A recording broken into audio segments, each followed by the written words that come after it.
Live from New York, this is the Harvey Hour. My name is Nathan Harvey. It's great to have you in today.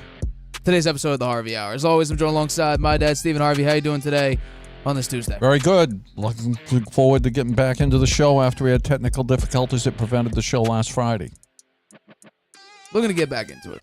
Slowly but surely. There will be some technical issues. Of course there will be, but as the show progresses over the next week or so, I'm sure it'll be fixed up. But let's begin. There's some massive news going on in the NFL today.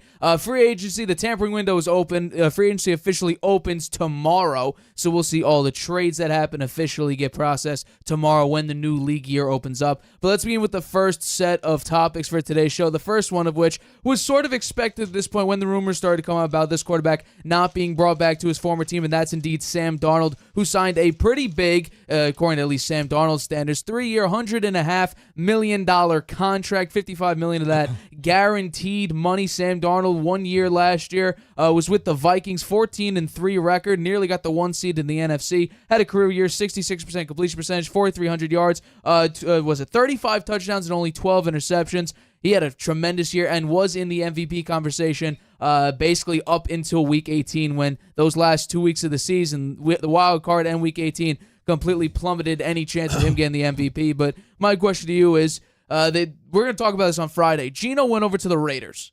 That was sort of expected when Pete Carroll became the head coach, that he's probably going to reunite with a Seahawks quarterback, whether that was Russ or whether that was Geno. He decided to go with Geno this time. So we're going to talk about that on Friday. The Seahawks then turned their attention directly to Sam Darnold, who was probably the number one free agent quarterback out of this class. So my question to you is, how would you grade the Seahawks signing of Sam Darnold? Well, I'll give a little background first before I give you my grade. Sam Darnold, 27 years old, 3 years, $100.5 million deal, $55 million guaranteed, as you mentioned. The deal got done 3 days after Geno Smith was traded to the Raiders for a third-rounder. Seahawks also traded Metcalf, their number one wide receiver, and released Tyler Lockett, who was a very serviceable and reliable wide receiver for them for many years, and 4 other veteran players. They tried to negotiate a deal with Smith. They couldn't get it done, so they traded him, and they signed Darnold. And Darnold, he's going to reunite with Clint Kubiak, who was the 49ers passing game coordinator in 2023. So that may be good for both of them. Darnold, he blossomed in the Vikings scheme. You mentioned his stats, which were excellent with the 14 wins. And given that he only had 21 wins in his first 6 seasons, so would have the 14 wins with the Vikings. I think he was helped a lot by Kevin O'Connell being his head coach, who seems to get more out of quarterbacks than most head coaches do. He ranked 5th in the NFL in passing yards, 4,319 and 35 TDs, earning his first career Pro Bowl. He had 3 TD passes, interestingly enough, against the Seahawks in 2024 and a 27-24 win in December. But he fell apart when it counted most in the last 2 weeks. The last 2 games of the year for them. The last game against the Lions when they could have won the number 1 seed, and then the loss to the Rams in the playoff game. And in those 2 games, he was 23 passes off target. And combined, they gave up 58 points and only scored 18. So it was really not good at all. When he was signed by the Vikings, they viewed him, I think, as an insurance plan. When they were out to draft their quarterback of the future, who turned out to be J.J. McCarthy, who got hurt in the preseason and couldn't play in 2024. Darnold was the number 3 pick in 2018 draft. He spent 3 years with the Jets, 2 with the Panthers, 1 as a backup to Brock Purdy with the 49ers, and 1 year with the Vikings, which was viewed as his final opportunity to prove he could be an NFL starter, and he did that, I think. Smith, on the other hand, is 34 years old to Darnold's 27. He's in the final year of a $75 million contract and wanted an extension at $45 million per year, while the Seahawks counted at $35 million. And he traded him to the Raiders and got that 3rd-round pick. He's scheduled to make $25 million in non-guaranteed salary in 2025, and the Raiders will likely negotiate a new deal. I'd say Darnold outplayed Geno Smith last year. Whether he'll be able to continue to perform at this level is the big question mark, given his fall off when it counted most. But Geno Smith didn't make the playoffs last year with Seattle, and Darnold did make the playoffs. I think that they get him for less money than they would have had to re-sign Geno Smith for, and they wound up with a 3rd-round pick. So I give the grade, like a B+. No, I think this is a bad signing because now you went from a stable quarterback that wasn't going to get you anywhere to instability who's also not going to get you anywhere. Because, yeah, Sam Darnold had a tremendous year, but we have to realize that he had Justin Jefferson, Jordan Addison, Aaron Jones, the number 1 left tackle, a tremendous offensive head coach, and as well, on top of the fact, their defense was number 1 in pressures through a majority of the season. So everything fit beautifully into what ultimately became a massive contract for Sam Darnold. There was a reason why I think that the Seahawks looked at him. He was obviously, out of every free agent quarterback, he was the number 1 option because we just saw a 41-year-old Aaron Rodgers had a nice second-half resurgence, but he went 5-12 last year. Justin Fields, we saw him for 6 games. Mike Tomlin didn't even look his way the rest of the season. Daniel Jones, a complete bum the last 2 seasons. Ever since he signed the contract, he has been terrible. So there wasn't any chance of them going to try to, one-up Geno Smith in this case. There just wasn't. And then there was a slew of backups. Mac Jones, Zach Wilson, who, by the way, got signed to the Dolphins. There's a bunch of these backup quarterbacks that aren't going to go anywhere. So really, Sam Darnold was the only option, and that's why you went with them, because you got a pretty decent draft pick out of the DK trade and also out of the Geno Smith trade. And you don't got to keep Geno Smith around for $40 to $45 million per year, which I also don't think, we're going to talk about this Friday, what I also don't think he's worth. So when it came to it, this was your best shot. Really, this was probably your best shot. But again, my question is, what version of Sam Darnold are we going to get? And I brought these stats up before, but I just want to make it abundantly clear. This was Sam Darnold the first 17 weeks, and the last 2, he looked terrible. He looked absolutely trash. A 66 passer rating. He did get sacked a lot, and the reason why you might be like, well, the offensive line broke down. Well, let's see. The past couple years, 2020, the Seahawks offensive line and pass blocking was 22nd. 2021, they were ranked 27th. 2022, 23rd. 2023, 27th. And last year, they were ranked dead last. So Sam Darnold's going from a pretty decent offensive line with a lot of weapons to a team with no offensive line. I'm sure it's going to grow, but no offensive line. And when we talk about weapons, they just got rid of Tyler Lockett, their wide receiver 2. They got rid of DK Metcalf, who was their wide receiver 1. I don't think JSN at this current time is fit to be a number 1 wide receiver. So they're stuck with JSN, Jake Bobo, and I want to make sure I get this. I'm probably going to bounce the name wrong. Derek K. Young. Those are your top 3 wide receivers. I like Noah Fant, but is he going to get you anywhere? No. So it's going to be Sam Darnold with Kenneth Walker and JSN as your main threats, and an offensive line that couldn't block anything. Charles Cross is a perfectly okay offensive lineman, but the fact that you were dead last in pass block efficiency last year, that's a little bit shocking. Your defense also needs a little bit of work. So I think this is just a bad signing because you're going from Geno Smith, who showed a decent amount of stability. He wasn't a guy who's going to take you to the Super Bowl or take you anywhere even close to sniffing a Super Bowl, but at least he was a stable quarterback. You can get you 68% completion percentage. You're going to get 3,800 yards, give or take. You're going to get a decent amount of touchdowns with some interceptions, but every bad quarterback throws a decent amount. Sam Darnold just threw 12. But at least there was a level of stability where it wasn't sporadic. Sam Darnold, we've seen, like the past 2 weeks, the last 2 times we saw him, sporadic throw of the football, seeing ghosts, not completing passes, missing open guys in the end zone. And that's with Jordan Addison, Justin Jefferson, Aaron Jones, a good offensive line, a really great defense, with a TJ Hawkinson at tight end. So you're going to a team with a lot of talent, a great offensive-minded head coach, a good offensive line, good running attack, to a good running attack with no offensive line, no great defense, a defensive-minded head coach, and you're switching from stable to instability, in my opinion, for this. I would give this probably a C+, just because you don't have great draft capital, at least late, like early in the first round. You don't have a tremendous. Let's bring up the draft. I don't even think you're in the top 12. Let's bring it up right now. You're not even in the top 12 of picks. So you went, I think, 10-7 last year. So I think it's going to be, you're not going to find your starting quarterback in the draft. But what I could say is, for what was available, this was the best one. But the level of competition, it wasn't really that much unless you want to stick with a 41-year-old quarterback in Aaron Rodgers. I don't think this was a great move at all. Well, that's an interesting analysis you provide there. I think the jury is still out on Sam Darnold. I think he showed what he could do. He's played 7 years. What do you mean the jury's still out? He showed what he could do, though, this past year. He won 14 games. So with a stacked roster.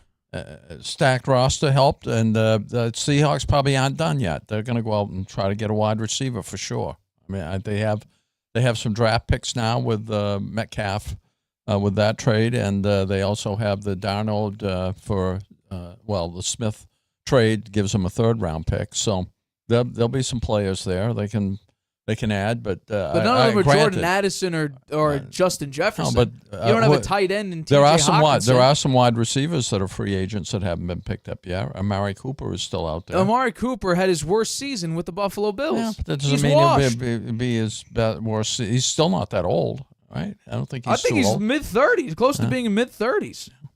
So, I mean, we just saw him with Josh Allen, who just won the MVP. He's 30 years old, about to turn 31. 30 years old. Right, but we just saw him with Josh Allen, who just won the MVP. He had his worst statistical season of his entire career. On the Buffalo Bills, he played in 8 games. He had 297 yards and 2 touchdowns. Well, they brought him in the latter part of the season. But he played in 8 games. He did their offense very well. I think they found that they had more with Shakir and some of those other guys that really rounded into shape better. Coleman later in the season. If Shakir's beating you, then how does that show on your part? If Khalil Shakir is out-snapping you and is a more reliable target than Amari Cooper, a former Pro Bowler. No, I think it was a scheme. I think it's a scheme more than it was individual talent there. I think Amari Cooper is still a good wide receiver. There's some other wide receivers. That is yet to be proven, though. There's still some other wide receivers out there, too, right? Who else is still remaining from free agent wide receivers? I haven't looked at the free agent wide receiver class because all the good ones are already gone. The Chris Godwin was the best one out there, and he re-signed with the Bucs. So, I mean, really, there's no X factor on the market anymore. If we're being honest, you're going to need to push for a Brandon Ayuk, who it looks like the 49ers are doing. I would call it a hard reset, not a rebuild, but a reset. But you don't have the capital unless you're going to trade away a Kenneth Walker, who probably won't even go for that. A Leonard Williams could be in a trade like that. A Julian Love or even a Reek Wallen. You could put those guys in, but those are some foundational pieces of your defense. Offensively, you got basically nobody. So right now, Sam Darnold will be throwing to JSN, Jake Bobo, Derek Young, and Noah Fant. No, they're going to have to add a receiver or two. Based on that roster alone, what do you think their record is for 2025? I say they don't win more than 6 games. I don't know what their schedule looks like. I don't think it will matter. They could have the easiest schedule in the world, but I think just with that level of talent. Well, the division is not easy. And the Cardinals added Josh Sweat, so they needed a pass rusher. Well, they got Josh Sweat, one of the best pass rushers last year. So that division, like you said, is getting better, and you have a serious threat in the Los Angeles Rams, who could have beaten the Philadelphia Eagles in the playoffs last year. This team's going nowhere. I have zero confidence in the Seattle Seahawks going anywhere with Sam Darnold as your quarterback.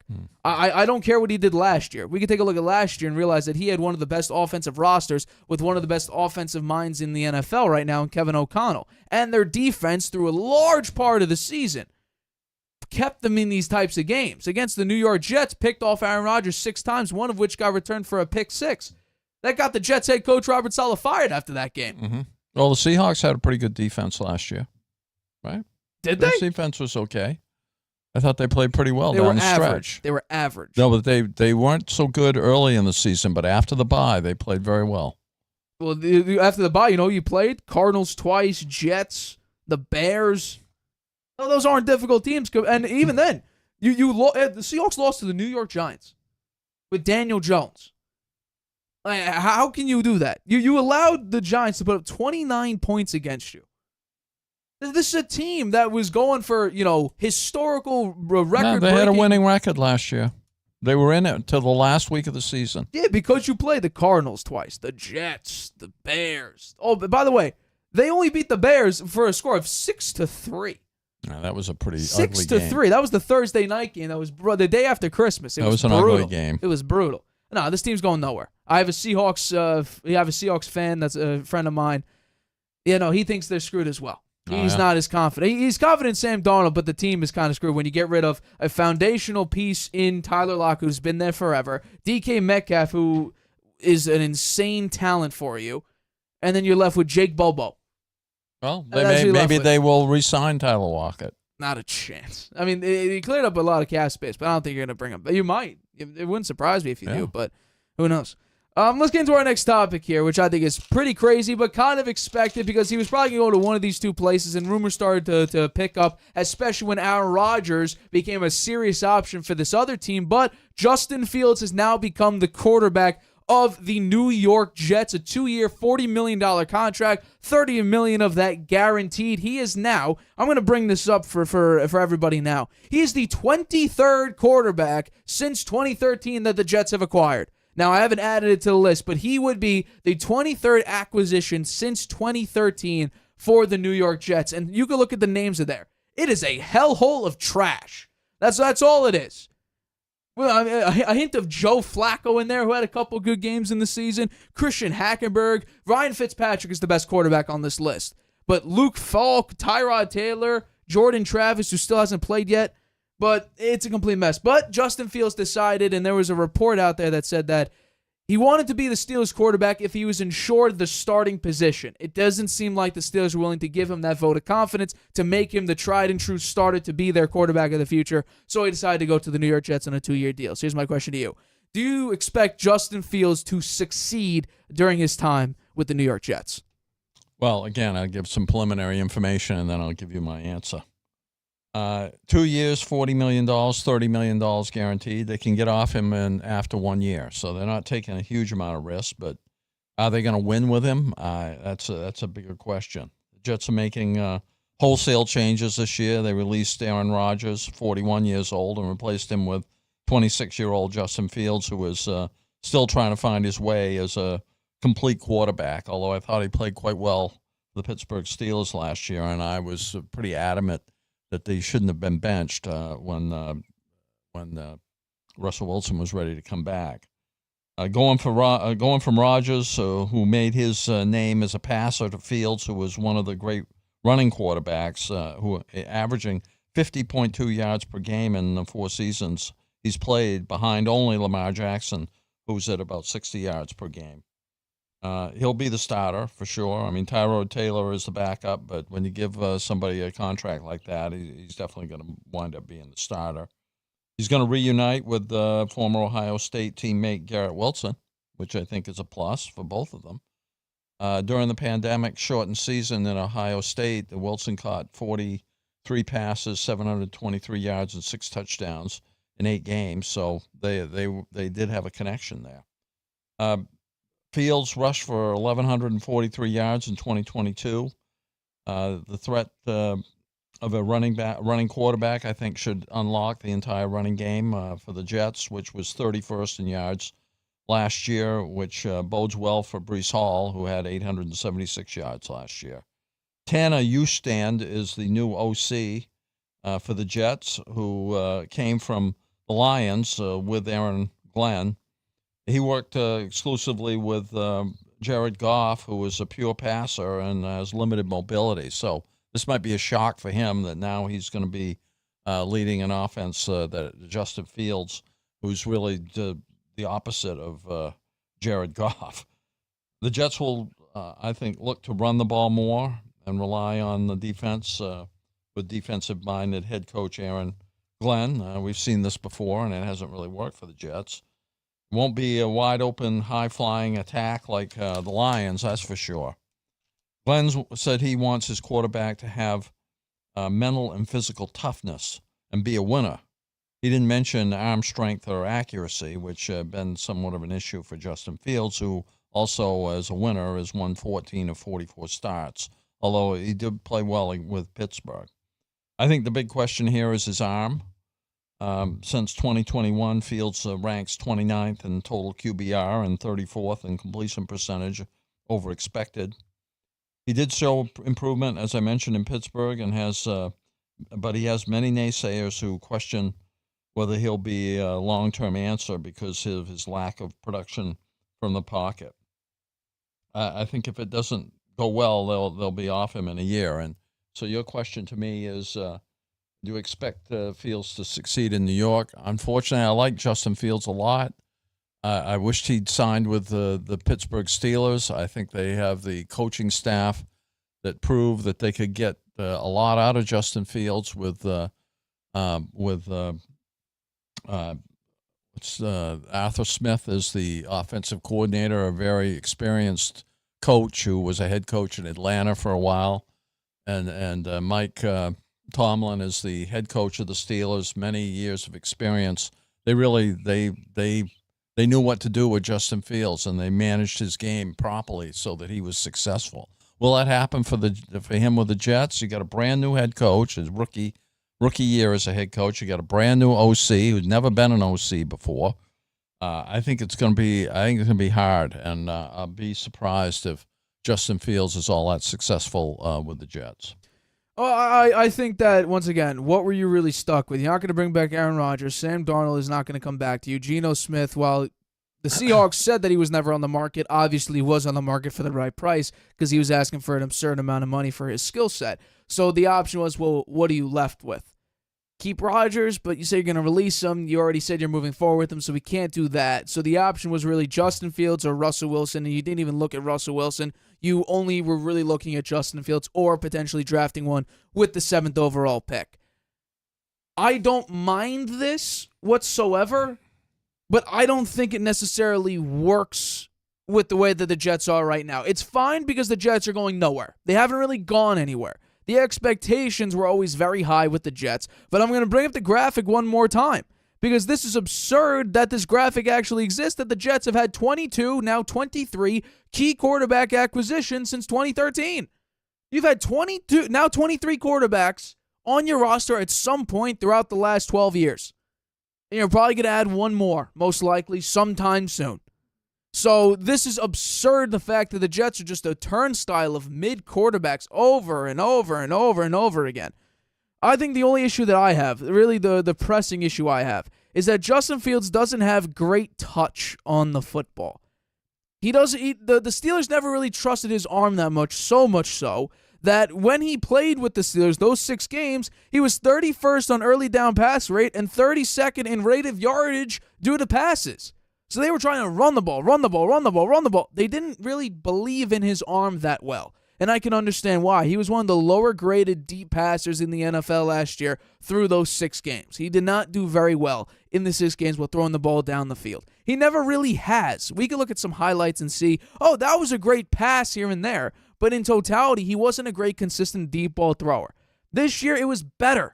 But was it great? No. Would I have liked to have seen him late in the year when they were averaging 14 points a game to put in Justin Fields for a drive, for a quarter, for something instead of one play every 6th game where he comes in for one run play? I'd like to see him more than that. But when it comes to the Jets, though, there is one guy that you got to keep happy because there was already a rumor and a report out there that Garrett Wilson would have requested a trade if Rodgers stayed the quarterback. Well, I think Aaron Rodgers is an upgrade over Justin Fields. So right now, Fields is going to be the starter.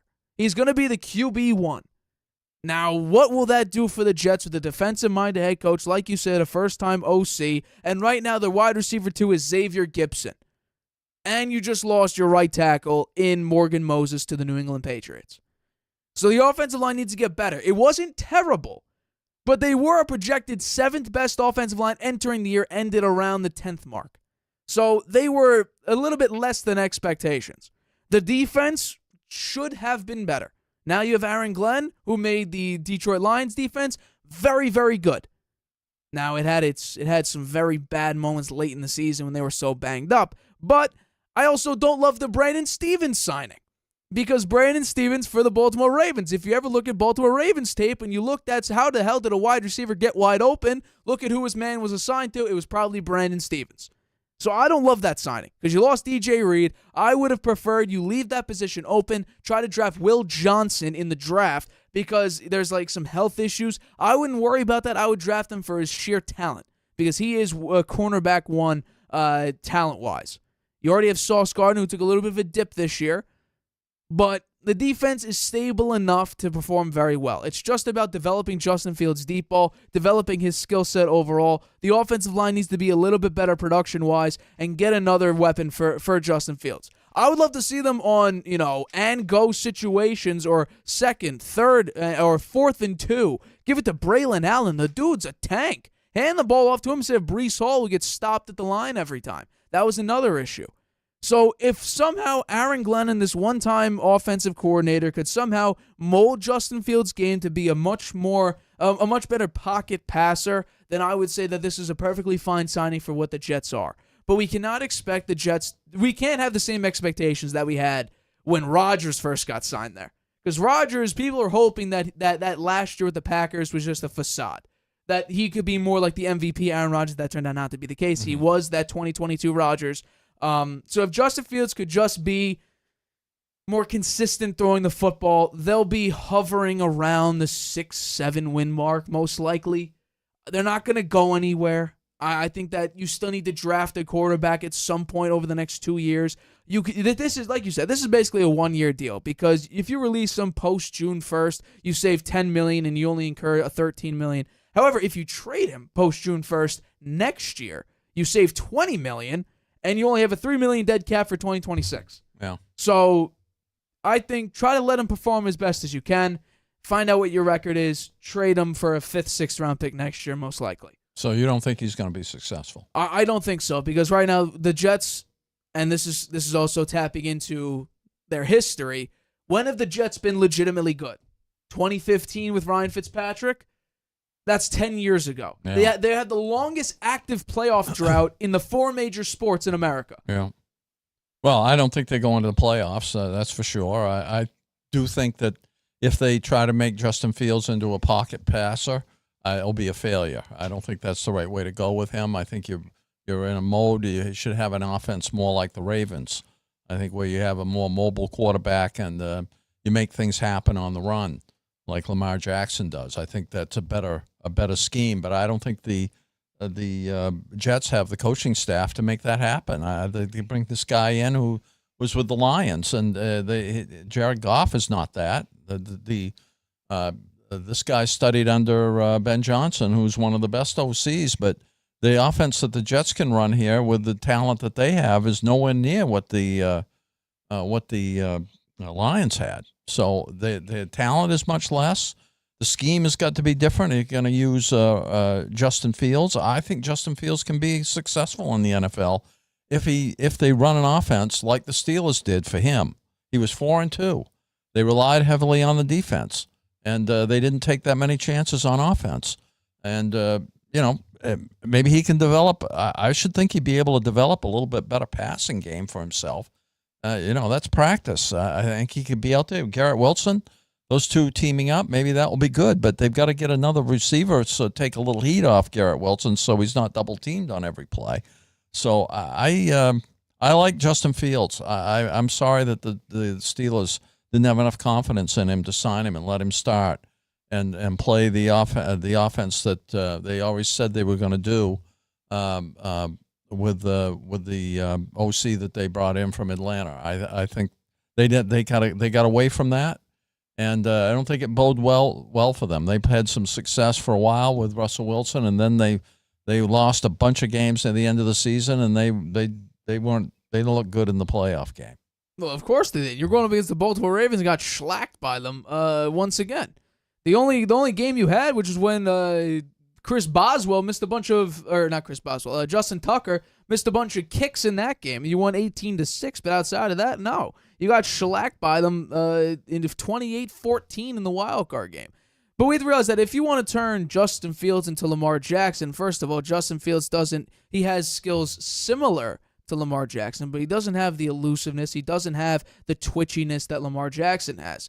So that's already a downside. On top of that, the Jets, do you think they have a good enough defense to maintain how dominant the Baltimore Ravens defense has been at times under Lamar Jackson? The Ravens defense. They also don't have a Mark Andrews. The Ravens defense was poor until right near the end of the season. It's about 1 year, though. 1 year. Yeah, I mean, Lamar Jackson was not, in his first 4 years, he was not a great passer. Correct, but he was a phenomenal runner. Well, so was Justin Fields. Justin Fields is the second quarterback in terms of yards per game in his 4 years. 50 yards per game he averaged. The only one ahead of him is Lamar Jackson. Right. So I'd say that's pretty good. Right. First of all, now we're comparing Justin Fields to Lamar Jackson and think they could do the same things. No, they can't. Because in that case, how come Lamar Jackson could go 14-2, 10-7, 13-4? And win MVPs, and Justin Fields, while you bring up the 1,100-yard rushing season, I'm pretty sure they went 3-13-1 that year. Yeah, well, that's because they had a terrible coaching staff, and the rest of the team sucked. And that's not true for the Ravens. The Ravens have an excellent coaching staff. They have one of the best coaches in the NFL. They've always had a very good defense. They have a very good offensive line. What I was saying. That's what I was saying. They have a very good offensive think the Jets line. Could be that they have very good talent. They have very good talent. They had decent running back to Gus tandem Edwards and J.K. Dobbins.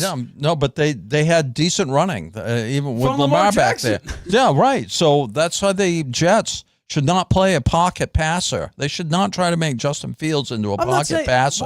That is not the right scheme for them. First of all, Lamar Jackson developed into a great pocket passer now. He could throw from the pocket beautifully. Now, we saw this year we had 4,000 passing yards.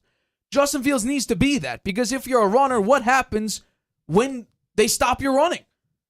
They're going to rely on your arm. Well, if you're not a developed passer, then what are we doing here? Mm-hmm. You're going to be throwing ducks, which Justin Fields did with the Steelers. They didn't, literally, during those 6 games, the Steelers were dead last in rate of yardage gained via passes. Lamar Jackson is a much better passer than he was, but he's not throwing the deep ball that much. He's more of a dink and dunker, right? And that works for them. He either runs it or he dinks and he either passes dink and dunk or he runs it. And that's what they could do with Justin Fields. I think they should try that. That would be a better strategy than trying to make him into a pocket passer. And I don't think they'll be able to do it because Aaron Glenn doesn't know anything about offense. Right? He's a defensive coach. Like the Jets have always picked defensive coaches. It hasn't been successful for them. And this new guy, Tanner, he served under Ben Johnson, who was a great OC for a pocket passer. So I don't know how they figure it out. I feel sorry for Justin Fields. I don't at all. I mean, I think I would have preferred him, going to the Steelers just to see what the Steelers blew it.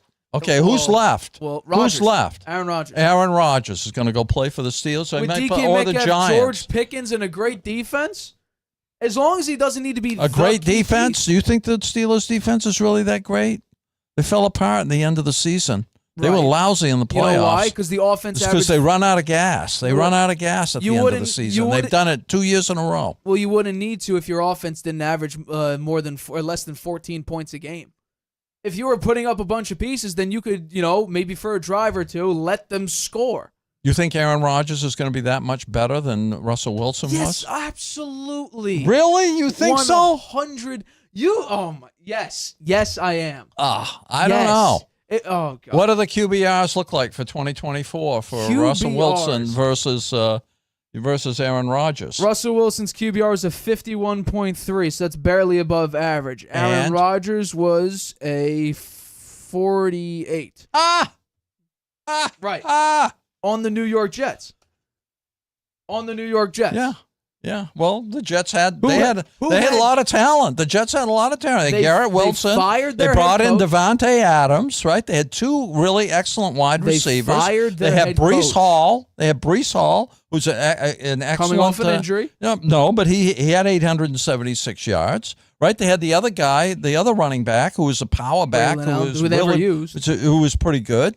They had supposed to be what was a really good offensive line.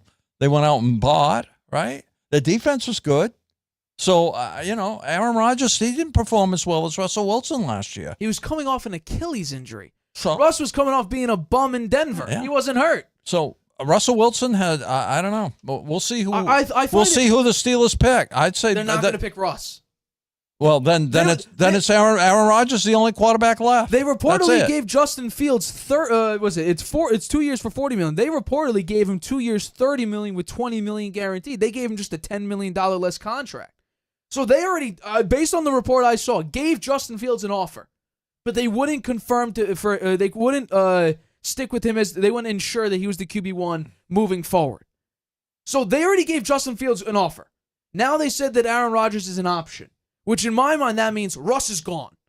Russ is not suiting up in a Pittsburgh Steelers uniform next year. Then if you are very confident that Russell Wilson's not going to be the Steelers quarterback, unless Rodgers then Aaron Rodgers is the only quarterback left. Time out. Unless Rodgers gets stolen by the Giants, who pay him way too much money for a year that's or two. very possible. It is. But it's very possible. I just saw a report from Ian Rappaport. They're saying they're going to be patient with him. I don't know if that's a good idea, but if the Giants decide to pursue Rodgers heavily and give him a deal he can't refuse, like one of the players we're about to talk about next, then you're stuck with Wilson. But if the Giants are just playing the waiting game, of course the Steelers are going to pursue Rodgers. He's the best one available right now. Mm-hmm. So what if the Giants get Russ Rodgers? averaged 14 points in the last 7 games. I know sure. I don't think he was that good. I think they've been better off with was better Fields. than that. I think they would have been better off with Fields. So if the Giants get Rodgers, then what are the Steelers going to do? That's a great question. Yeah, what will they do? They'll have to bring Russ back. Exactly. They'll be forced to. Yeah. Which again, they'll do it to be the So exact I would same say something's going to happen here very shortly because someone's going to snatch Rodgers. And you know what I would do? My first round draft pick, I'd draft a quarterback. If you were if I was the Pittsburgh Steelers, I'm drafting a quarterback regardless. When do they pick? They're pretty far down the list. Not pretty far. They're outside of the top 12. Let's see. They're currently their draft pick is 21st. But fortunately, there's nobody that needs a quarterback outside of. Okay, let's just say the first two are gone, and the first two right picks. now. So right now we're taking a look at it. The Titans and the Titans, Cleveland, and the Giants, as it currently stands, they need quarterbacks probably. The Patriots don't. Jaguars don't. Raiders, they just got Geno Smith. They're going to give him an extension. The Jets, they have Justin Fields. Panthers, no. Saints, maybe. Bears, no. 49ers, no. Cowboys, no. Dolphins, no. Colts, no. Falcons, no. Cardinals, that's an interesting one, but I don't think they'll do it in the first round. Bengals, no. Seattle, no. Tampa, no. Denver, no. Pittsburgh, 21st. So there's an opportunity if, for the hypothetical purposes, one of the Tennessee Titans or the Cleveland Browns, they do not select a quarterback, and there's a chance Shador will drop to 21. Oh, I doubt that. I just read you the list. I know, but I don't think Shador Sanders is going to drop to 21. I just read you the list. So I'm just saying, what if Tennessee or Cleveland gets Abdul Carter or Travis Hunter instead of a quarterback? I think that means then it's Cam Ward most likely going in one of those spots. Cleveland is going to draft one of those top two quarterbacks. Well, if that's what I'm saying. If you think, I'm just saying for a hypothetical and the Giants purpose. Are going to take the other one. So those guys in the first three picks. If they sign Russell Wilson to like a 3-year deal, then what are we doing? The first three picks, those two quarterbacks are going to be gone. The only way that would be is Tennessee and Cleveland. I don't see the Giants drafting a quarterback. The Giants are going to draft a quarterback. They're probably going to trade back. In fact, I've been hearing that they might trade up so that they ensure getting either Ward or Sanders. There's no shot at that because right now they don't really have much to move. It's either way too expensive or not worth the first overall draft pick. At that point, but they could give their pick at number 3 to the Titans and a couple of third rounders. Right? They could do something like that. Why would the Titans trade back? Because they're committed to Levis, I hear now. I heard they were talking about him, that they're going to give him another chance. Yeah. Look how that does for some bad teams. But irrespective of that, Nate, those two quarterbacks are gone in the first three even picks. then, Jackson Dart, draft him. Okay. Jackson Dart. No, maybe he's around at number in the 20s, but I don't think Shedeur Sanders is going to be there at 21. I'm willing to bet you a couple of bucks on that one. We'll see. As it goes closer to the draft, we'll see what it looks like. But no, if I'm the Steelers, I'd bite the bullet and say we need to draft somebody at some point. Because regardless if it's Rodgers or Russell Wilson, there's nobody that's going to get you. They may get to the playoffs because you always seem to get around above 500 record, but nobody's winning you a playoff game. You haven't won one in 6 years. So I don't care what happens. It won't matter much. All right, we're going to take a quick break, but coming up, Myles Garrett. That saga has been one of the craziest ones I've seen. He's back with a massive contract extension with the Cleveland Browns, as well as the Daniel Jones era has come to a conclusion, for the time being at least. We'll talk about that. And finally, your 5-12 prediction from last year. How confident are you for 2025 after some massive free agent moves? We'll talk about that. I'm going to give you an answer. Right after this one. Using Wi-Fi without NordVPN could mean sharing your private stuff with more people than you think. Stay safe on public Wi-Fi. Get NordVPN's special offer and encrypt your internet connection. NordVPN. Online security starts with a click. Whether you're just discovering your voice or taking your show to the next level, you know what the world needs to hear. All you have to do is say it. With Spotify, set up your podcast. Your food podcast. Your mindfulness podcast. Your never thought you'd get this far podcast. And those sparks fly. I put a picture of the content. Drop the episode anywhere and find out who they're cooking with. Where they're finding inner balance. And why your show. You're already a creator. Now you can create, connect, and get paid for your passion with one single free tool. Spotify for podcasters. The world's. Welcome back to the Harvey Hour. My name's Nathan Harvey. It's great to have you in today on a Tuesday. As always, I'm joined alongside my dad, Stephen Harvey. Let's get into our next topic of today's show. So after this long, very nicely written, maybe not nicely worded letter towards the Cleveland Browns organization, Myles Garrett requested a trade, in fact, demanded a trade, and it got so bad that days before this news broke, it sounded like Myles Garrett was going to go to extreme lengths in order to get him off the Cleveland Browns. The Browns say, you know what, we're going to give you an offer you can't refuse and sign him to a $40 million a year on average value contract. 4 years, $160 million. Largest contract that's a non-quarterback. Myles Garrett signs this massive deal, which ultimately gets what Andrew Berry, the GM of the Browns, wanted, for him to go from Cleveland to Ken, because he's going to be in his mid-30s at that point. And what's interesting is that he always was talking about championship and wanting to be on a winner. But apparently, unless this is an offer that he just couldn't refuse, $40 million per year, I'm not sure why he would sign this and go against his own word. But here's my question to you. Are you surprised that Garrett decided, you know what, let me stay in Cleveland with this current tire fire and sign a massive $40 million a year contract? I'm a little surprised by it, but I think it just it labels him now the biggest mercenary in the history of the NFL, right? Because he talk about, I don't care about the money. I only want to win a Super Bowl. I want to play for a contender. The Cleveland Browns are pretenders here. They don't have a quarterback. They haven't got a chance to make the playoffs. I'm on out. I want out. And then they sign him up for a 4-year, $160 million. He signed it immediately. It's the highest paid non-quarterback in the league, I think, in league history. In fact, he had that distinction a while back in one of his prior deals, and now he gets it again, more than Max Crosby, who had $35.5 million per year in his deal he just signed. And as I say, it's somewhat surprising because he said he wanted out of Cleveland because it looks like a rebuild, and the question at quarterback, didn't believe the Browns would compete for a Super Bowl, and said the money wasn't the issue. Who will be the Browns quarterback next year? Only Wilson and Rodgers are left. Maybe Carson Wentz or Kirk Cousins. I don't know. $92 million still owed to Deshaun Watson. Kenny Pickett, by the way, got they traded for Kenny Pickett. The Browns did? Yeah. Oh, come on. Well, Myles Garrett will have $160 million in his pocket, so he'll be happy no matter what. Exactly. The Super Bowl doesn't matter anymore. I got $160 million. Yeah. Denzel Ward is the highest paid cornerback in the league, too. The Browns avoid the $36 million in dead cap money with Myles Garrett, so I guess that's a plus. But the Browns owner, we talked about this a little bit before, the Browns owner refusing to meet with Myles Garrett. Ginny Haslam told Garrett to go meet with the GM, Andrew Berry. Both sides were dug in their stance. Garrett demanding to be traded to a contender.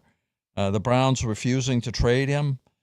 Garrett, the 2023 Defensive Player of the Year, 6-time Pro Bowler, 4-time All-Pro, had 2 years left on his deal from the 2020 deal. Stefanski said he's part of the present. He's part of the present and part of our future.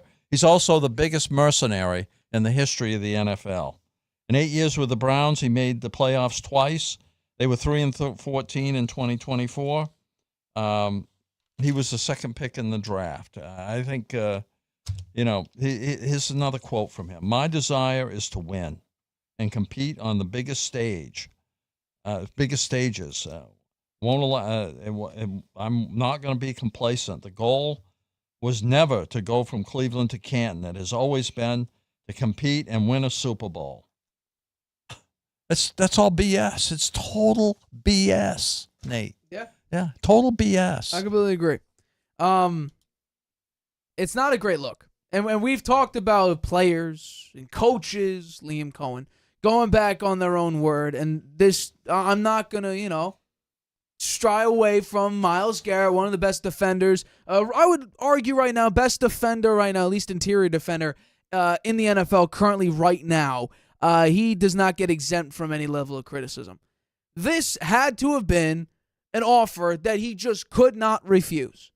Because while he says he loves the Cleveland, Ohio area, you could like an area and realize my goal in my career is not only to be regarded as one of the best in my time. I want to get that gold jacket officially, and he probably will.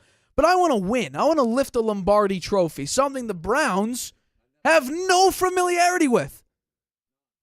So I think this is while it's great to make money, phenomenal. Go get every penny you want. Don't bash your team basically and say that I want out and demand a trade, so much so that days before that this offer went through, there was a report out there saying that you would be willing to miss game checks in order to get removed out of Cleveland.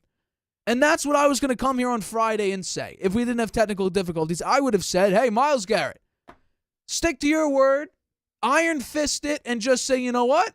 I'm not playing a single snap. I'm going to enjoy vacation. I've made a lot of money. I'm still on the books for $25 million for the next 2 years. I don't care that I'm going to miss some time right now. And then eventually, I'm sure the Browns would have gotten a couple first-round picks maybe. Teams were very willing to try to trade for him. But Andrew Berry, I'll give him credit.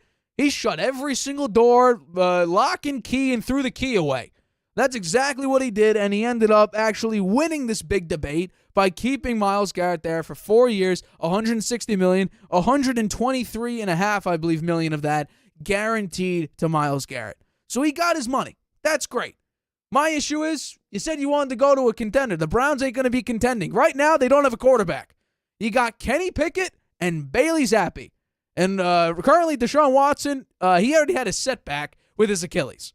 So he may miss the entirety of 2025. So good for him. He got his money, but he's never going to win a Super Bowl. There's a shot they don't even make the playoffs for a number of years. You could draft a quarterback now, but you still got to pay Deshaun Watson uber amounts of money. So you're not going to get out of that situation for at least this year and probably next year. Your starting quarterback for week one very well could be Kenny Pickett. So that's going to be a loss. And depending on what you do in the draft, you could have other rookie and Shedeur Sanders, who probably, my guess would be, Deion Sanders would step in and look at the Bears franchise and look at their organization and say, probably not. What? Yeah, the Browns, yeah. He would look at the Browns. Sorry. And say, probably not. So there's a shot that you don't even get a quarterback in the draft. Or at least you don't get Shedeur Sanders. So, well, Shedeur Sanders is going number 21, so they aren't even going to draft him, right? It was a hypothetical situation. I said if the Bears or Titans don't take a quarterback, the other teams don't need one. The Browns need to take one of those two quarterbacks. They have don't the like opportunity. Kenny Pickett or Bailey? You were a big fan of Bailey Zappi back in the day. Kenny Pickett can be the bridge quarterback to Shedeur Sanders. I think that makes that's something that makes a little sense. But hearing Myles Garrett say, "I don't feel like our fortunes are aligned with winning right now, and that's what I'm looking forward to do at this stage of my career." I don't think so, Myles. You just signed up for $160 million. You don't care whether they win a Super Bowl or not. It's money in your pocket. And the Andrew Berry, for all his genius, all they did was throw enough money at Myles Garrett to make him sign. That's and exactly what does that say to the team culture? What does it say to the rest of the players? You know? Well, I just want to point this out. This one was deserved because he put in the production to play. Deshaun Watson didn't. But they signed two contracts. One player who is completely washed. The other one said a month ago he does not want to be here. So they have two guys that should at least be disgruntled. One of which is just terrible, so they should be pissed off at that because they gave him $230 million guaranteed. And then the player just said a month ago that he wants anything but your team. And now he's back because they threw so much money at him. Yeah. What's he going to be like? I don't know. He's going to play. He's going to play. Yeah, he's going to play, and he'll play well, I think. But what's he like in the locker room? What does it say? I'm culture sure he's say? a fine guy. Yeah, maybe. He should be. He's set, man. Well, $160 million. He's been set. He's been on a $25 million per year contract. He probably he could like wherever he lives. He could own whatever he wants. There's no stopping him. He could have the best home anywhere. Right. Yeah. So in between the season, go chill wherever you want and decompress from being a Cleveland Brown player where that team's going nowhere. It needs drastic changes. I think starting with drafting one of those two top-tier quarterbacks would be a good start for them. Something I find shocking is you may not have Nick Chubb at the running back position next year. That's what I find shocking. So you might need a new running back. Your offensive line was terrible. You don't have a quarterback. You don't have any good real wide receivers. Your defense outside of Myles Garrett needs work. I'm not saying it's terrible, but it needs work. So I don't know.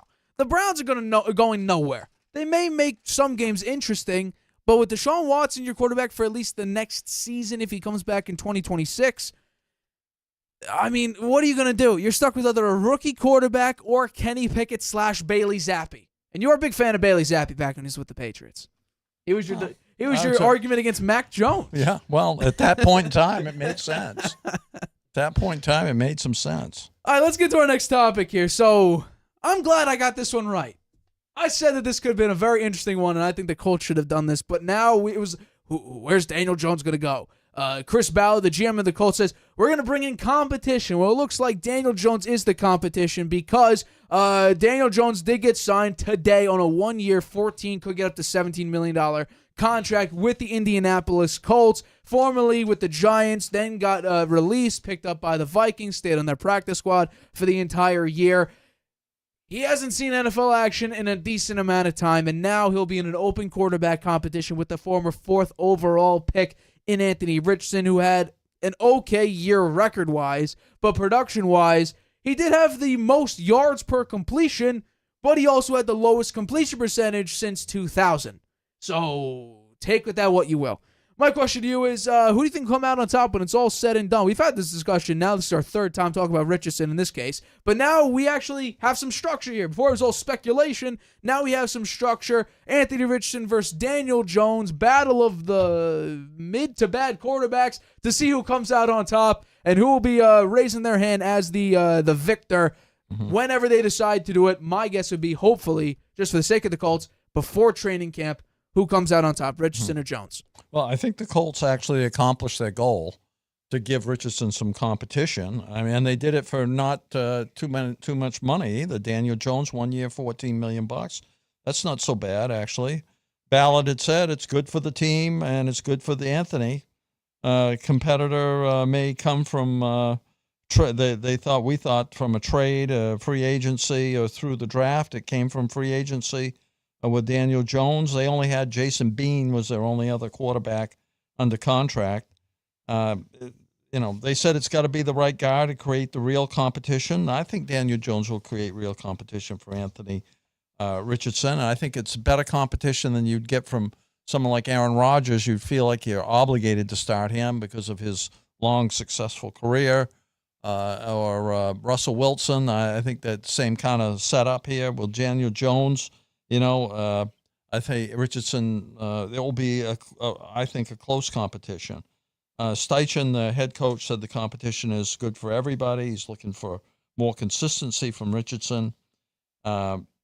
And I think it is a make-or-break year for Richardson. You got to show up and play. And he didn't do that every week last year, for sure. Every year it's a pressure situation, said the head coach, Steichen. And you got to show up week in, week out. And that's something that's a message to Anthony Richardson. You didn't do that in 2024. You got to step up this year if you're going to play. You mentioned Richardson's completion percentage is under 50%, lowest of any quarterback for several years.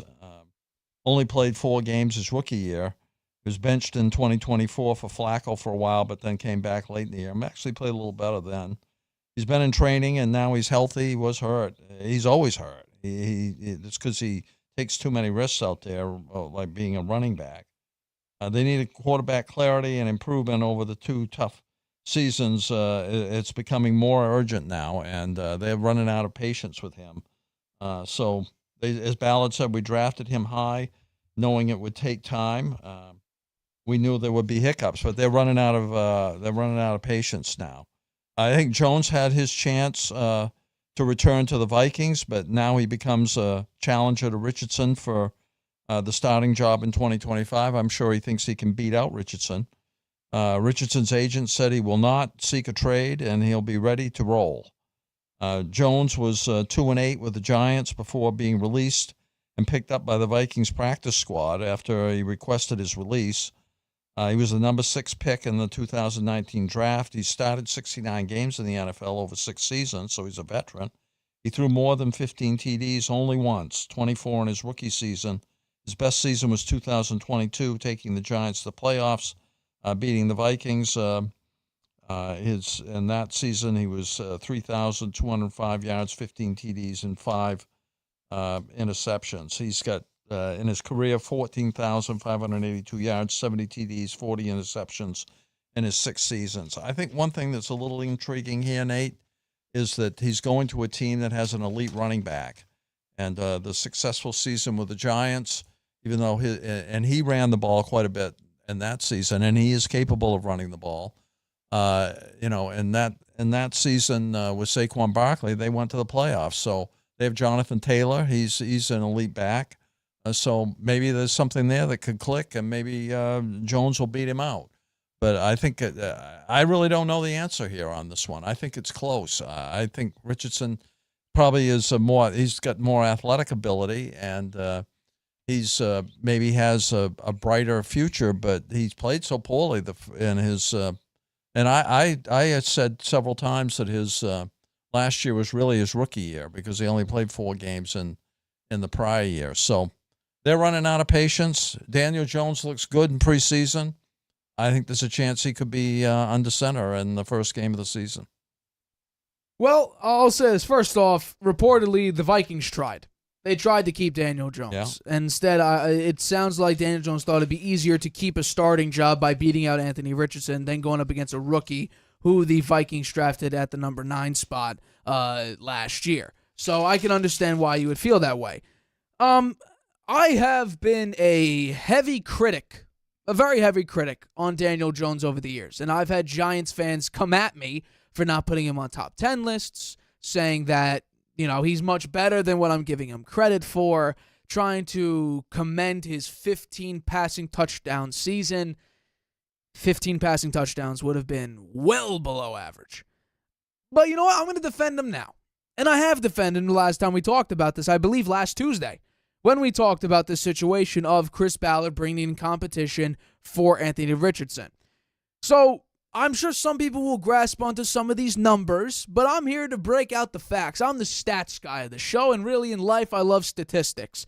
So I decided, you know what, let's compile the last 2 seasons. One played 16 games, the other one played 15 games. Would you say that that is not a massive disparity where this information is completely just BS? Would you say one game isn't crazy?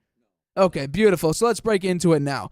These are the last 2 seasons from Daniel Jones and Anthony Richardson. I mean, how much? I want to go full screen, actually. They're actually very similar. Very, very similar. Both had injuries. Both got benched at some point over the last 2 seasons. Richardson because he was tired.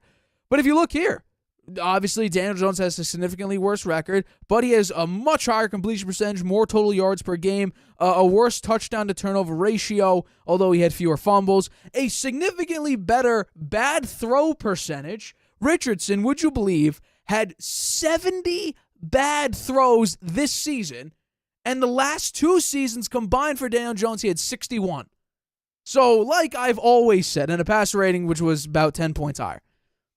So, in my opinion, Daniel Jones should beat out Anthony Richardson. And I don't think it's actually going to be much of a competition. Now, supposedly, according to the reports, Richardson's not going to request a trade because, supposedly, he feels like he has the upper hand and as Mike Tomlin would call it, the pole position to be the starting quarterback. And also, I want to give James Boyd of The Athletic a little bit of a little, quote here. Colts insider James Boyd of The Athletic wrote, quote, "It would be downright unfathomable for Richardson, the number 4 pick in the 2023 NFL Draft, to lose his starting job before he starts another game." Not in my mind.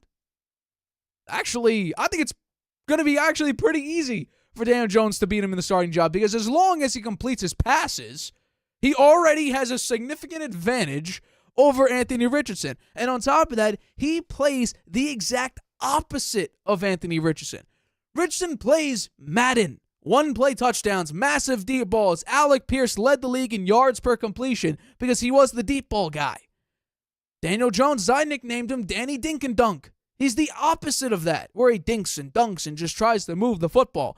The only issue was Daniel Jones had no offensive line.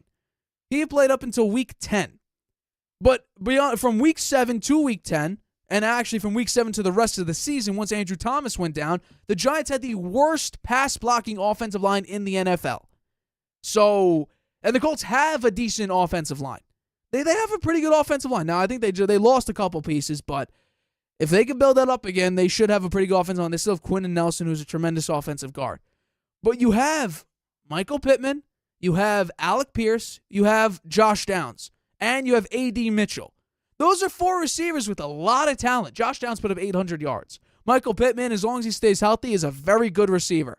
Alec Pierce, we've seen him with Richardson, could be a very good deep ball receiver. So there is talent there. And we've already seen in 2022, with Saquon Barkley being a tremendous cog, probably the biggest piece, the most effective piece of the Giants' offense, they made it to the playoffs. They upset Lamar Jackson. They won a playoff game. They were a very effective and efficient NFL team. Brian Daboll won Coach of the Year. They opened up the season with a comeback victory against the Tennessee Titans, who are coming off a year being the number 1 seed in the AFC. So if they just stick to their strengths, stick with Jonathan Taylor, stick with a good run game with efficient passing, and you put Daniel Jones out there, because we have to remember, Jonathan Taylor, while he dealt with some injuries here and there, he was still out there. Michael Pittman was still out there for a couple games. Josh Downs was out there. Alec Pierce was out there. And the record looks great, yeah. I think the Colts have a good I think their head coach is good. Shane Steichen is a tremendous head coach. He's a very good coach. Head coach. He's gotten a lot out of the talent that he's had on that team, which has not been elite by any stretch, except maybe for Jonathan Taylor. I'll also add another key point, because I know you like to bring that up with Justin Fields and his athletic ability. I can't believe this is true, but Daniel Jones has the 6th most rushing yards since 2019 out of quarterbacks. Yeah. 2,179 yards. He's not afraid to run the ball. No. And he knows when to do it. I think, normally it's every play because he's had no offensive line. Yeah, right. Well, he'll have a better offensive line with the Colts. And, you have Jonathan Taylor in the backfield. As you say, the Colts have pretty good wide receivers. The defense is pretty good. They get him out there, and he can minimize his mistakes, have a year like he did when they went to the playoffs. The Giants went to the playoffs, and maybe the Colts will make the playoffs. I mean, they were pretty close this year, right? What their record was, 9-8 or 8-9? 8-9, 8-9. So, they can squeeze out a couple more wins there, they have a shot at making the playoffs next year. So, well, and honestly, and this is going to be crazy because we've both been massive C.J. Stroud supporters from day one, or I have at least from day one. You came on pretty quickly after Bryce Young became an instant bust. But they're in the worst division in football, and the Texans just gave away their best offensive lineman, and they released Shaq Mason. So they're down to at least 2 starting offensive linemen. And their offensive line was terrible last year. So there could be even more regression from Houston. So that leaves a healthy Trevor Lawrence who hopefully everybody hopes that he plays as high as his contract is at $55 million per year. He should be better than 2-8. well, the new head coach is a question mark in my mind. Right, yeah, we're not huge fans of Liam Cohen, but maybe he does something there. This is a phenomenal shot for Daniel Jones to take advantage He's of probably this how he looked at opportunity. it. It's probably how he looked at it. Absolutely, because Yeah. you're going from one of the toughest divisions with Jared Goff in Detroit, Green Bay who's improving, and we're going to talk about this team next, Chicago making massive moves. Yeah, right. And he knew that he was a bridge quarterback in the Correct. state of the Vikings. Correct. So. At least with the Colts, you have a 1-year prove-it deal. Yeah. Because the Vikings being there, you were never going to really be the starter unless Sam Darnold plummeted, which he did way too late, so you stayed on the practice squad. They apparently gave you an offer, but you thought, I'm probably not going to be starting here, and maybe once they feel confident in J.J. McCarthy fully healthy, they'll take me out and put him in. So now you go to a Colts who are actively searching for competition. You're motivated to beat out Anthony Richardson, who right now should have no ground to stand on and saying, you know what, I deserve to be the starter. Besides, you're the 4th overall pick. Your performance doesn't say you're the starter. Otherwise, you wouldn't need an open competition. Yeah. You wouldn't have been benched for a 40-year-old quarterback who at times outplayed you. Coming off the field, too fatigued to play in the game. Right. Come on. Exactly. Give me a break. So I think that this is a good move for Daniel Jones being in an opportunity where he can be set up to succeed because they should have a pretty good offensive line. They do have good weapons. Yeah. They should have a phenomenal running game in Jonathan Taylor. Your defense should be good. Be okay. I'm not saying it's going to be tremendous because last year it was god awful. That should be obviously a focal point. But you have Laiatu Latu, who I like a lot. We had them each going in the first round of last year's draft. So I think it's going to be interesting. I am picking Daniel Jones to win this. I said that when I made the prediction on Tuesday's show, where I said that there's really like 4 options. Rodgers, Fields, Kirk Cousins. They're saying he's still the backup, and I'm believing that. But Rodgers, Justin Fields, Daniel Jones, and Russell. Did I say Russell Wilson? Aaron Rodgers, Russ, Justin Fields, and Daniel Jones. Yeah. Those are the 4 quarterbacks that I thought are legitimate, serious competition. But I said that Ballard shouldn't be looking at Mac Jones or Zach Wilson or Jarrett Stidham or any of these other guys because that's not real competition. That's like an Aiden O'Connell, Gardner Minshew type of QB battle, which the Raiders had. And the Raiders had an opportunity to be the 1st overall pick in the draft. Mm-hmm. So, this is good.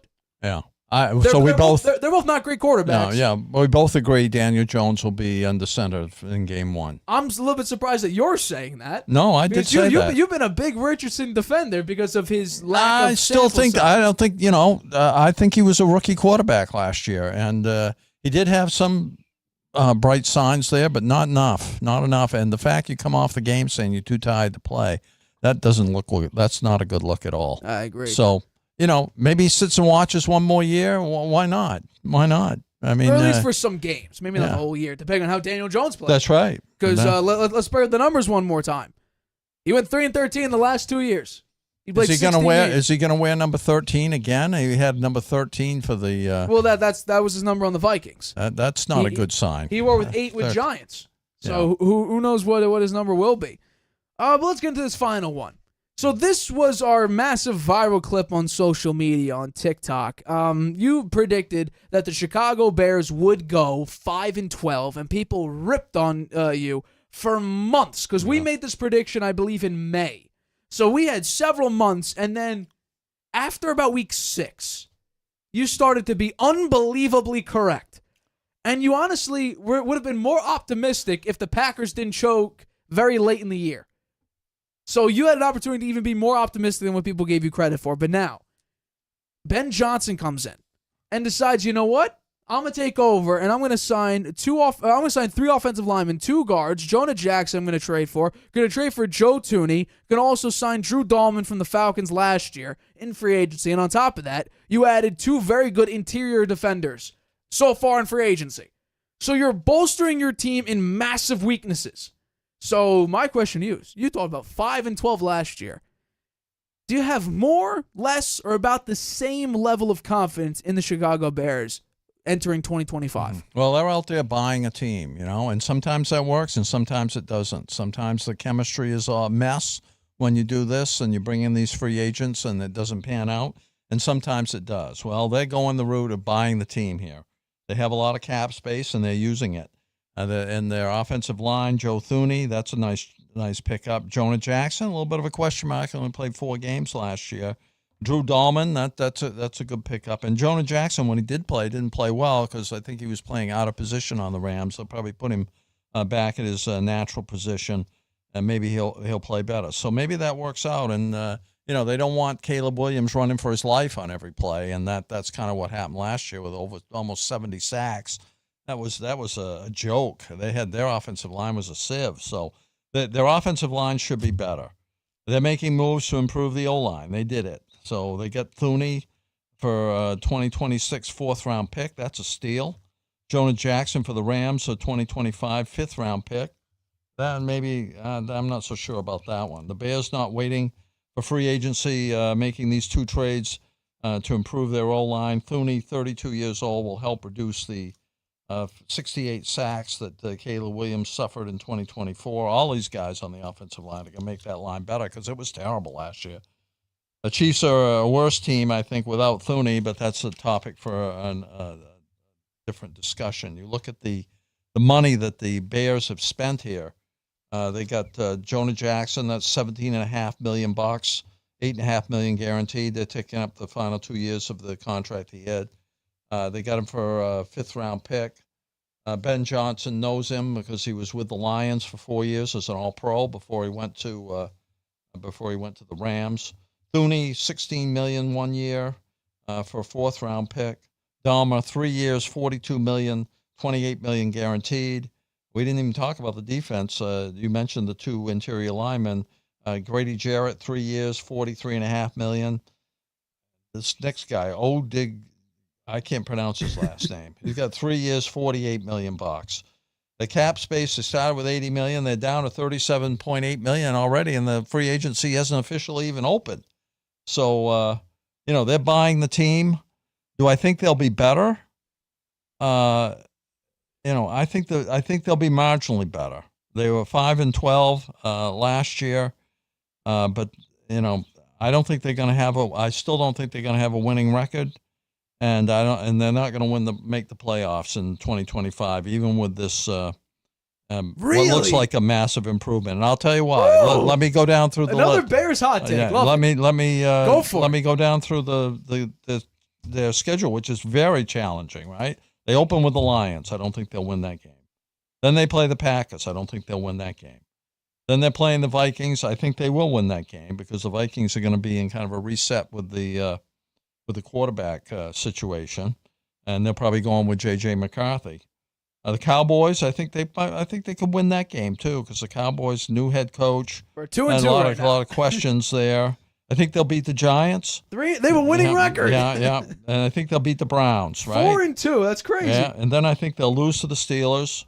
I think they'll beat the Saints. 5-3. So they're a lot like last year. They start out what looks like pretty good, and they started out 4-2. They started out 4-2 last year, right? The schedule isn't so released. Here they are now. They're 5-3. 5-3. Then they play the Lions again. I don't think you're going to win that game.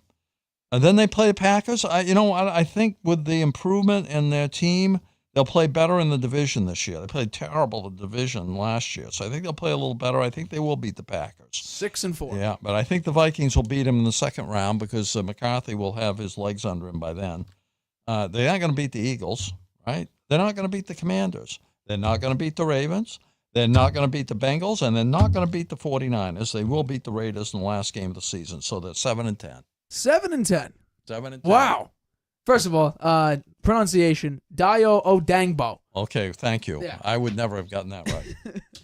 So, I said they'd go 7-10 last year because I had faith in a lot of the pieces and the offensive line, which I said would need improvement and need growth.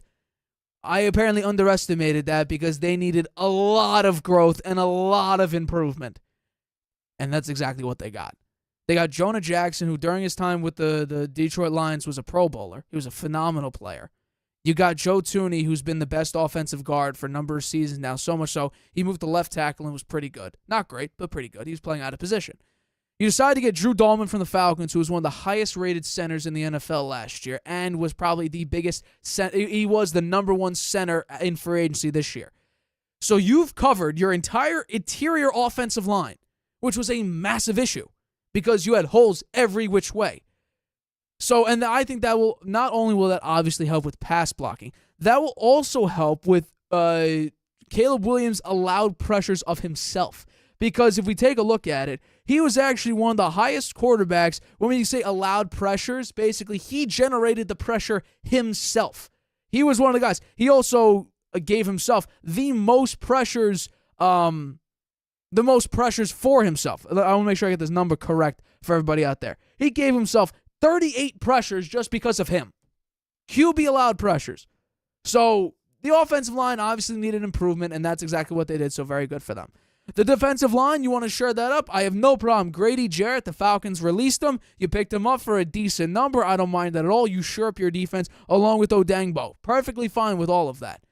But I am very pleased with the fact that they decided to make these moves, get some of the top prospects in free agency now. Jonah Jackson gone for dirt cheap. Joe Thuney, after being like the number 3 ranked guard in the NFL, you get him for dirt cheap? A future pick, might I add. Not even 2025. It's a future pick, 2026. So, and I know you got to pay him, but to get the third best graded guard in the NFL, I mean, why not? Your team needs it. And then you ended up getting the best center in free agency, Drew Dahlman. Perfectly fine with that. I think he was number 2 or number 3 highest rated guard because Creed Humphrey was number 1. Here's where my concern goes now. These were moves made in free agency. That means Ryan Poles sucks at drafting because you need to buy these players you can't draft and develop very well. And I still have issue with their 2 tackles, Braxton Jones and Darnell Wright. I now am very concerned about those 2 because that's your blind side, and one of those is your blind side. So as long as you fix that and you shore up that and you let them grow, I mean, you have a shot there. Matt Eberflus, people complain about him being a coach. Did it get better with Thomas Brown and a plethora of other coaches? Not really. It didn't really get much better. And we could talk about that Thanksgiving game, but I'm sitting there waiting for, we've had massive debates about this. Caleb Williams is waiting and waiting and waiting and waiting. Yes, Matt Eberflus could have called timeout, but everybody was set. Just snap the damn ball. He didn't, and then they ended up losing that game. So you have a new coach. Ben Johnson should be a massive improvement over Matt Eberflus, help Caleb Williams out offensively, but I think this offensive line shores up not only just the overall offensive line in its entirety, because I think this also helps in the ground game as well, because if we take a look at the numbers here, the Bears running guard to guard last year, so running between the guards, 30th in yards per carry, 30th in EPA per rush, 29th in success rate, and 31st in explosive run rate. So DeAndre Swift, who we expected to be a pretty good acquisition for the Bears entering last year, trying to run interior, like you're trying to run in the interior, he was arguably the worst running back in that situation. So that shores up very, very, that ensures great pass blocking, great run blocking, and it helps Caleb Williams' confidence out because it helps him stay in the pocket a little bit longer, stop generating those QB allowed pressures there. So I love these. I love these moves. So I have a significant, a much higher level of confidence than I had even last year. Okay. I do have them making the playoffs. Wow. I do. So tell me so let's go 8-9. down to the I'm going list. 8-9. 8-9? They make the 8-9. playoffs? Oh, yeah. 8-9? 8-9 makes the playoffs. I don't think 8-9 is going Because to make the playoffs. I'm going to tell you exactly why. I'm going to tell you why. I think right now Seattle win 10-7. They're going to take a massive step backwards. They have nobody on their roster right now, and Sam Darnold's your starting quarterback with a defensive head coach. They're going to take a massive step back. I think right now, Philly, while I think they're going to be good, they are losing a bunch of key people. They lost C.J. Gardner-Johnson. They lost Milton Williams. They lost Josh Sweat. They lost Oren Burks. They're losing a bunch of key guys. You still have, obviously, your structure there. A.J. Brown, a great Saquon Barkley. Saquon Barkley. By the way, it Just was Jalen Hurts. last year today. He signed. A.J. Brown. Right, offensively, they're fine. Devontae Smith. Right, offensively, they're fine. Dallas Goedert, Calcaterra, I understand. Dallas Goedert. But also, just a little tidbit. It was today, last year, that Saquon signed his deal with the Eagles. Just want to put that out there. But I think the Eagles are not going to be 14-3. I don't think they're going to repeat that. Washington could be interesting, but will they go 12-5 again? I'm going to side on. They're not going to go 8-9. Neither are the Eagles. Hold on. I'm not saying each of those teams could go 8-9. What I'm saying is that they're going to take a step back. Yeah, but they're still going to be. Is Minnesota going to go 14-3? No.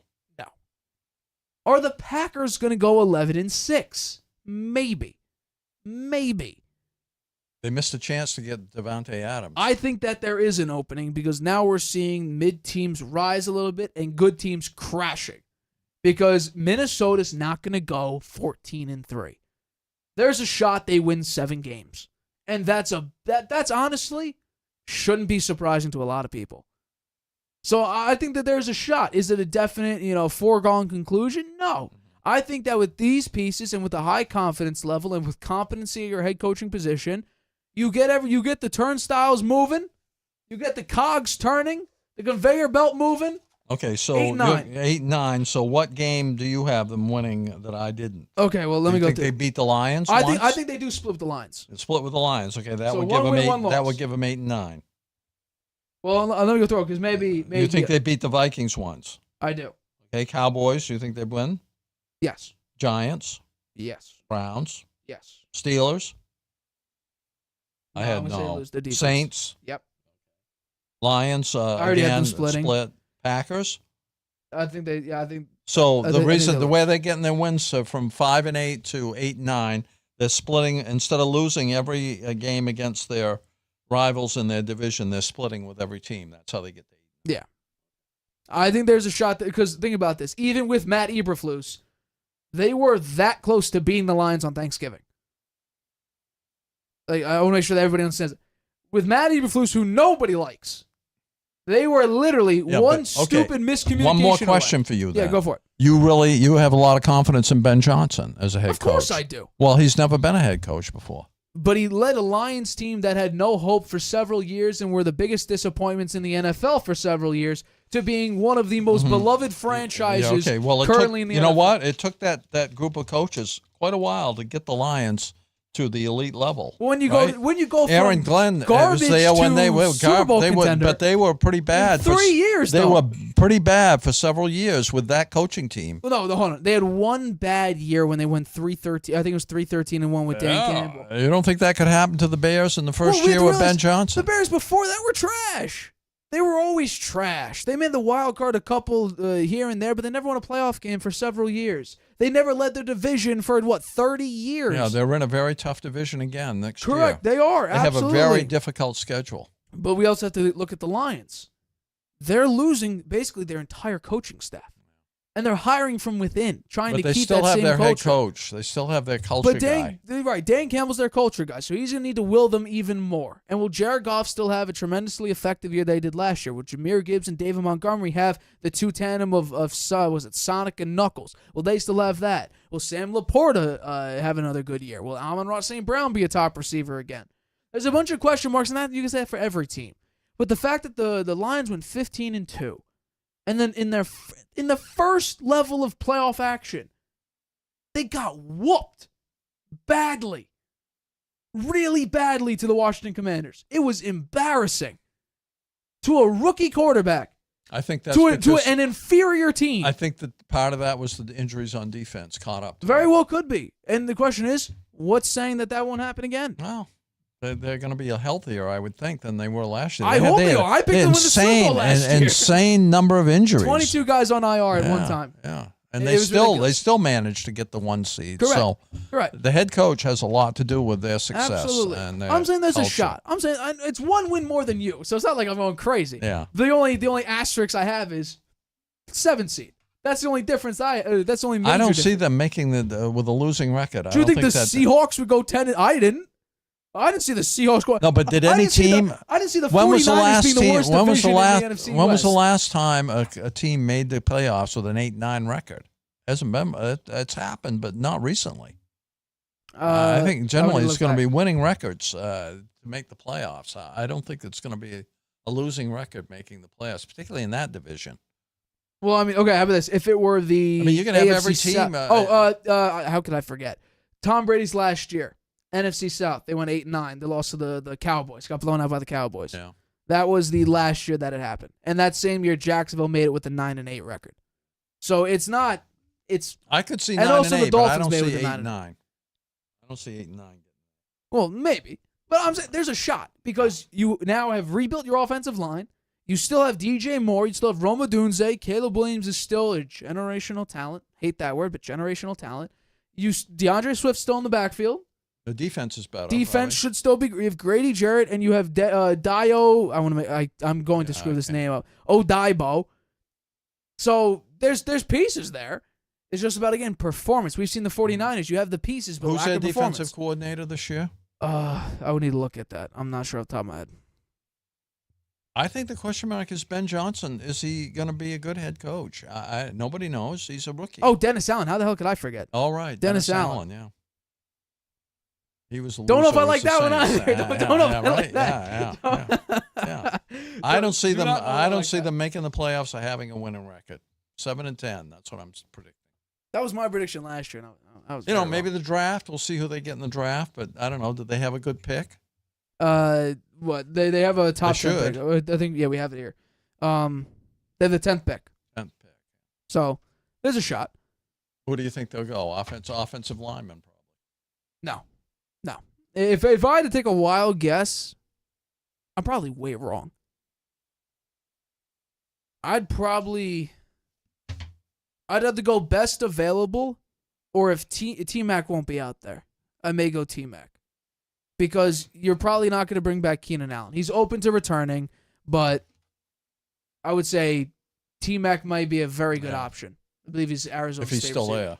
Right, because I think that the Panthers could look at him. The Jets, they right now Xavier Gibson is their number 2 because Alan Lazard's going to be released. That might be a good one as well. Although, offensive tackle could be out there because you don't have a great right tackle right now. That's what I'm saying. So, offensive lineman. Well, I said that for the Jets.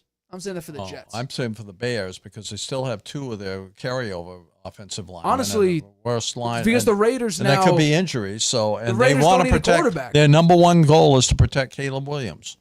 Right. Yeah. Right. So But that means that even though, well, first of all, they just Ryan Poles drafts well, which we've just seen now. Ryan Poles can't do it because they had to buy everybody.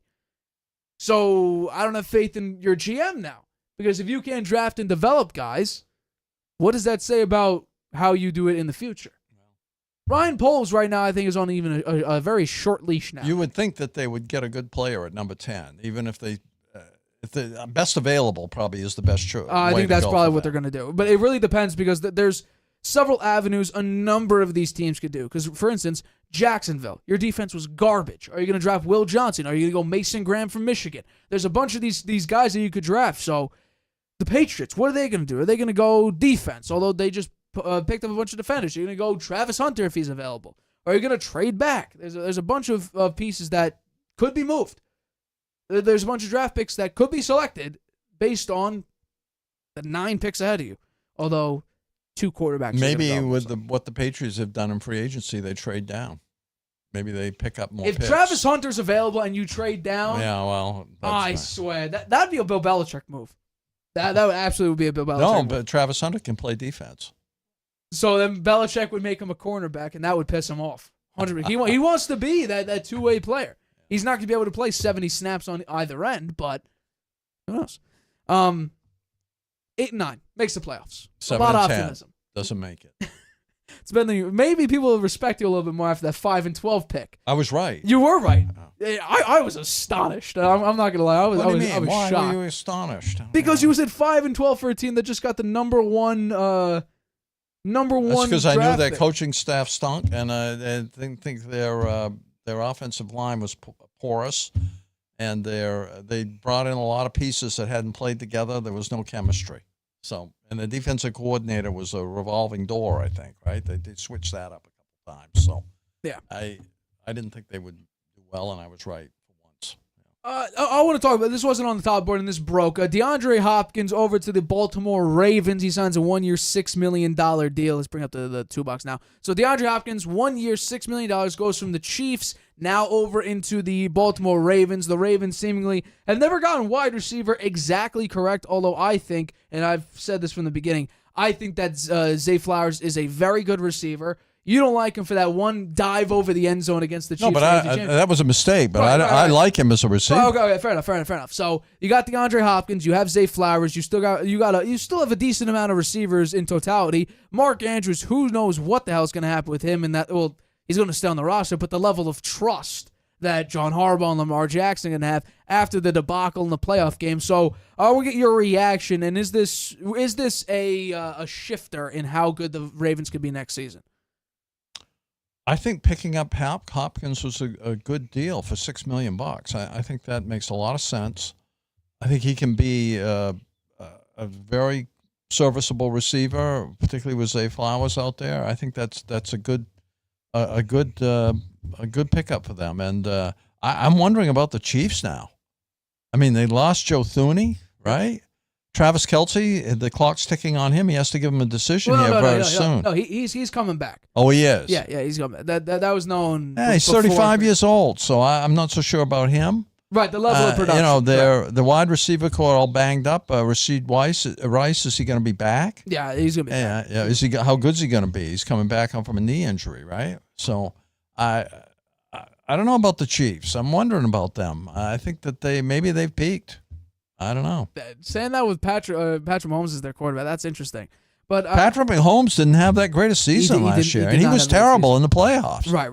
Well, in the Super Bowl, correct. In the Super Bowl. Well, and honestly, that's where the Joe Thuney thing really comes into play, because right now you're starting Jalen Moore, who there's another guy they have that they mentioned, but he hasn't. I'm going to get this name so wrong. Kingsley Suamataia. Yeah, that guy. Yeah. But they picked up Jalen Moore, I think, yesterday. But I saw the report on him. He's a guy who is up and down. He's not a surefire number one left tackle right now. Yeah. He's a guy who has potential, but you got to reach it at first. Like, a bunch of these guys have potential. You just got to reach it. You have a left guard situation that you're going to need to address. And you're going to do it through the draft, and it's going to be fine. You decide to sign Hollywood Brown back. Xavier Worthy's a great piece, I think. Rashee Rice is going to come back. He's going to be fine. Kareem Hunt's still your starting running back, which... That's a question mark.